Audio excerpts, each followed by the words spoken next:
பவானி சொல்றாங்க, சுந்தரம் எவ்வளவு தப்பானவனா இருந்திருக்கான் பாத்தீங்களாப்பா, பாத்தீங்களாமா.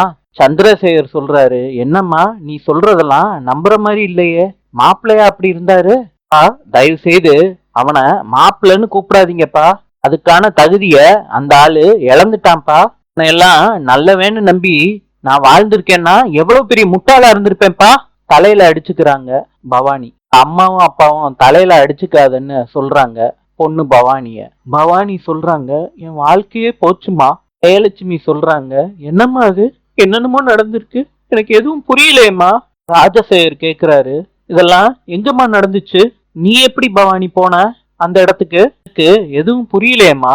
பவானி சொல்றாங்க, சுந்தரம் கடைசி முடியும் கட்டின பொண்டாட்டியை தவிர வேற யாரையும் நினைக்க மாட்டாருன்னு நான் நினைச்சுக்கிட்டு இருந்தேன்ப்பா. சுந்தரம் அந்த மாதிரி இல்லப்பா, ஒரு தப்பான ஆள்னு எனக்கு எடுத்து சொல்லி புரிய வச்சதே பொன்னிதான்ப்பா. எல்லாரும் பொன்னிய திரும்பி பாக்குறாங்க. பொன்னி மாத்திரம் சரியான நேரத்துல என்கிட்ட சொல்லலாட்டி அவன் நல்லவேன்னு நம்பி வாழ்க்கையே நான் வீணாக்கி இருப்பேன்ப்பா. ராஜசேகர் சொல்றாரு, என்ன பவானி, பொன்னி சொன்னாலா, பொன்னிக்கு எப்படி தெரியும். பவானி நடந்ததெல்லாம் ராஜசேகர் கிட்ட சொல்றாங்க. பொன்னி சொல்றாங்க, இதெல்லாம் பார்த்துக்கிட்டு இருந்துட்டு எல்லாரும் என்ன திட்டினீங்க, சுந்தரத்து மேல உள்ள வன்மத்துலதான் நான் அப்படி சொன்னேன்னு. நான் உங்ககிட்ட உண்மைய சொல்லி நம்ப வைக்க எவ்வளவோ முயற்சி பண்ணேன், என்னால நம்ப வைக்க முடியல. அதனால இவ்வளவு தப்பான ஆளு கூட அக்கா வாழக்கூடாதுன்னு நினைச்சு அக்கா கிட்ட சொன்னேன். உண்மைய அக்கா கிட்ட எடுத்து சொன்னா நம்புவாங்கன்னு நான் நம்பினேன். அதே மாதிரி எனக்கு கிடைச்ச சந்தர்ப்பத்துல அக்கா கிட்ட நான் சொல்ற மாதிரி நீங்க பண்றீங்களான்னு கேட்டேன். அக்கா முதல்ல யோசிச்சுட்டு முடியாதுன்னு சொன்னாங்க. அதுக்கப்புறம் பவானி அக்கா ஒத்துக்கிட்டாங்க. அக்கா கிட்ட சொன்னேன், நீங்க நடக்கிறத பாருங்கக்கான்னு. அவரால பாதிக்கப்பட்ட பொண்ணை வச்சே இவ்வளவு விஷயத்தையும் நானும் அக்காவும் பண்ணணும். சுந்தர அண்ணனோட உண்மையான முகத்தை தெரிஞ்சுக்கணும்னு தான் இப்படிப்பட்ட நாடகத்துல அந்த பொண்ணை நடிக்க வச்சோம். இந்த விஷயத்த ரொம்ப தயக்கத்தோட தான் நாங்க பண்ணணும். சுந்தர அண்ணனும் நாங்க பிளான் பண்ண மாதிரி வந்தாரு. அந்த பொண்ணு கிட்ட தப்பா நடக்க முயற்சி பண்ணாரு. அந்த பொண்ணு கிட்டயே எத்தனை பொண்ணுங்க கிட்ட நான் தப்பா நடக்க முயற்சி பண்ணுனேன்னு சொன்ன வீடியோவை தான் இப்ப நீங்க பாத்தீங்க. இப்படி திட்டம் போட்டு எல்லா உண்மையும் சுந்தர் வாயிலிருந்து வர வச்சுதான் பவானி அக்கா கையும் காலுமா பிடிச்சாங்க. பவானி சொல்றாங்க, பொன்னி மாத்திரம் இல்லாட்டி அந்த ஆளு இவ்வளவு மோசமானவன்னு நமக்கு தெரியாமே போயிருக்கோம். அம்மா, சுந்தரத்துக்கு எனக்கு புருஷனாவோ என் பொண்ணுக்கு தகப்பனாவோ இருக்கிறதுக்கு தகுதியே இல்லம்மா. கேக்குறாரு, அக்கா இப்ப எங்க அந்த ஆளு. சண்முகமும் சொல்றாரு, அக்கா இப்படி கேவலமானவரா இருப்பாருன்னு நான் கொஞ்சம் கூட எதிர்பார்க்கவே இல்லக்கா. சுந்தரம் வீட்டுக்கு வர்றாரு. எல்லாரும் சுந்தரத்தையே பாக்குறாங்க. சக்திக்கும் சுந்தரத்துக்கும் பெரிய சண்டையே வருது. சந்திரசேகர் எவ்வளவோ முயற்சி பண்ணி சக்திய கட்டுப்படுத்த ட்ரை பண்றாரு. சுந்தரம் சொல்றாரு, பவானி நான் பண்ணது தப்புதான், என்ன மன்னிச்சிரு பவானி, இனிமேட்டு இப்படி ஒரு தப்ப நான் என்னைக்குமே பண்ண மாட்டேன் பவானி. பவானி உன் காலில் வேணாலும் விழுந்து மன்னிப்பு கேட்கிறேன் பவானி.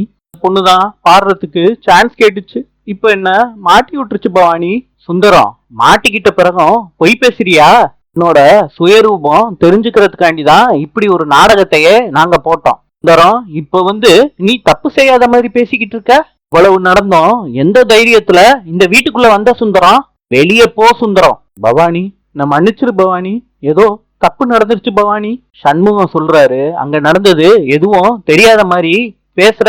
அக்கா எங்களுக்கு மொத்த வீடியோவும் காமிச்சிருச்சு. இந்த வீடியோல நீ செஞ்ச தப்ப வாக்குமூலம் கொடுத்துக்கையா. நடந்தது எல்லாத்தையும் நாங்க பார்த்ததுக்கு அப்புறமும் நாங்க உன்னை நம்புறதுக்கு முட்டாள் நினைச்சியா. இத்தனை நாள் எங்க கம்பெனிய பாத்துக்கிறேன்னு பேர்ல இவ்வளவு கேவலத்தை பண்ணிருக்கியா. ராஜசேகரம் அவரோட ஆதங்கத்தை கொட்டி தீக்குறாரு சுந்தரத்துக்கிட்ட. கட்டி சொல்றாரு, சந்தர்ப்ப சூழ்நிலையால நமக்கு தெரியாம நடக்கிறது தான் தப்பு. எல்லாம் தெரிஞ்சிருந்தோம் திரும்ப திரும்ப பண்றதுக்கு பேரு தப்பு கிடையாது. இந்த மாதிரி தப்பெல்லாம் தெரியாதனமா கூட நடந்துடவே கூடாது. சுந்தரம், இந்த குடும்பத்தோட பேரையும் பெருமையும் செதைச்சிருக்க. இந்த விஷயத்தெல்லாம் தெரியாம பண்ணிருப்பாங்களா யாராவது.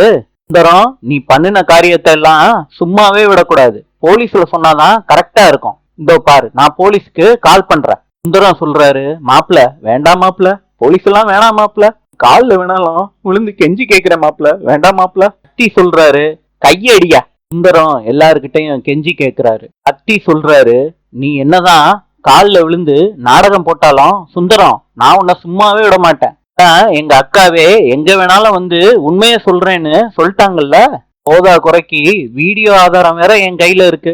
இப்ப கமிஷனருக்கு போன் பண்ணி எத்தனை பொண்ணுங்க உன்னால பாதிக்கப்பட்டிருக்காங்களோ அத்தனை பொண்ணையும் சாட்சிக்கு கூட்டிட்டு வந்து ஆயில் முழுக்க உன்னை ஜெயில உட்கார வைக்கிறேனா இல்லையான்னு பாரு சுந்தரம். ஜெயலட்சுமி சொல்றாங்க, நிறுத்த சக்தி, இந்த விஷயத்துல நீ எதுவும் பண்ண வேணாம். இந்த விஷயத்த அப்படியே விட்டுருங்க எல்லாரும். இவ்வளவு பெரிய விஷயம் பண்ணவனுக்கு தண்டனை கிடைக்க வேண்டாமாமா? இந்த ஆளை நம்பி நம்ம இவ்வளவு நாள் ஏமாந்ததுக்கு நம்ம தான் இந்த தண்டனையை அனுபவிக்கணும். இந்த ஆளுக்கு தண்டனை கொடுக்கறதெல்லாம் ஒரு பக்கம் இருக்கட்டும் சக்தி, நம்ம குடும்பத்தை பத்தி கொஞ்சமாவது யோசிச்சியா? உங்க அக்கா வாழ்க்கைய பத்தி கொஞ்சமாவது யோசிச்சியா? இல்லாட்டி அந்த குழந்தை சிவானிய பத்தியாவது கொஞ்சமாவது யோசிச்சியா சக்தி? என்னமா பேசுறீங்க நீங்க? அந்த ஆள்னாலதான் அக்காவோட வாழ்க்கை முழுசா வீணா போச்சே. ஜெயலட்சுமி சொல்றாங்க, நம்ம குடும்பத்தை தவிர வேற யாருக்கும் இந்த விஷயம் தெரியவே கூடாது சக்தி. பவானி சொல்றாங்க, என்னம்மா பேசுறீங்க நீங்க?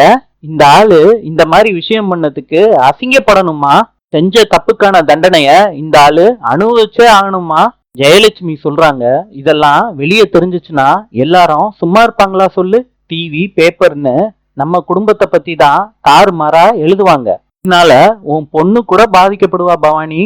சொல்றாரு, அம்மா நீங்க போய் இந்த மாதிரி யோசிக்கலாமாம்மா? அந்த சூர்யா விஷயத்துல கூட தப்பானவன்னு நிரூபிச்சவங்க தானேம்மா நீங்க. நீங்க போய் இந்த விஷயத்துல ஏமா இப்படி யோசிக்கிறீங்க? அது வேற இது வேறடா. என்னம்மா இப்படி சொல்றீங்க? எல்லா விஷயமும் ஒண்ணுதாம்மா. ஜெயலட்சுமி சொல்றாங்க, எல்லாரும் சிவானியோட எதிர்காலத்தை பத்தி கொஞ்சமாவது யோசிங்க. அவளுக்கு அப்பா தான் உலகம். அப்பா இப்படிப்பட்டவன்னு தெரிஞ்சிச்சுன்னா அவ ரொம்ப அப்செட் ஆயிருவா. பவானி சொல்றாங்க, இத்தனை வருஷமா இந்த ஆளை நம்பி நான் வாழ்ந்துட்டேம்மா, அது எங்களுக்கு தண்டனையாவே இருந்துட்டு போட்டுமா. சந்திரசேகர் சொல்றாரு, இந்த ஆளு பண்ணின தப்புக்கு எதுக்கு பவானி சிவானி கஷ்டப்படணும்? இந்த விஷயம் தெரிஞ்சிச்சுன்னா சிவானி போற இடத்துக்கெல்லாம் இந்த விஷயத்த கேட்டு எல்லாரும் அசிங்கமா பேசுவாங்கம்மா. பவானி சொல்றாங்க, அப்பா எனக்கு எல்லாமே புரியுது. ஆனா இவனுக்கு தண்டனை கிடைக்கணும்னா இந்த விஷயம் வெளியே தெரிஞ்சுதான்ப்பா ஆகணும். சந்திரசேகர் சொல்றாரு, ஏமா கோவத்துல பேசாம சிவானியோட எதிர்காலத்தை பத்தி யோசிச்சு பாருமா. என்னப்பா நீங்களும் அந்த ஆளுக்கு சப்போர்ட் பண்ணிக்கிட்டே இருக்கீங்க? வாணி, நான் சப்போர்ட்லாம் பண்ணலம்மா. நானும் சுந்தரத்தை மன்னிக்க போறதே இல்லம்மா. ஆனா இதுக்காண்டி போலீஸ் முடியும் போக வேணான்னு ஜெயா சொல்றாம்மா. நாளை சந்திப்போம்.